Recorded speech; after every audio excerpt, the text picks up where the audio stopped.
Hey Jason, we got your 408 windsor down here for your Bronco. Came out really sweet. I'll go over a little bit how we got the motor set up here. You got the MSD Atomic EFI setup that you sent us. We're using, the distributor we're using is the MSD Pro Billet. I required this distributor to be mechanically advanced, which is done inside the distributor. The way I have the timing set up is we have 10 degrees at 1,000 RPM, which should give you a full advance of 31 degrees at 4,000 RPM. Oil, I want you to run the Joe Gibbs HR1 hot rod oil in the motor, a weight of 550. That's the conventional style. The reason why we actually run that specific oil, it has a higher content of zinc and phosphorus in there, which will leave the needle bearings inside the roller lifters and roller lockers last for an extended period of time. Thermostat, we put a 180 degree thermostat in here. Basically, the fuel injected motor wants to run anywhere between 180 and 190.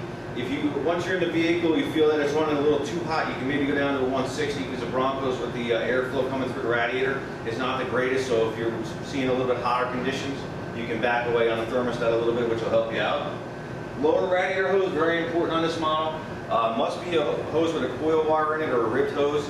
This motor, between the pulley system you bought and this motor's going to want to RPM a lot higher than your factory motor did, and will actually suck the hose closed due to the high volume motor pump, and the reinforced hose will keep it open, not starving the motor for cool water. I know you're putting this into an automatic vehicle. Please make sure that you do the proper converter installation procedure, where basically you're putting the converter into the tranny first, you're spinning it, pushing in, and you're actually going to feel it go in 3 clicks. Make sure it's seated 100% against the pump of the transmission. When you mate the motor and the tranny together, you should actually have to pull the converter towards the motor.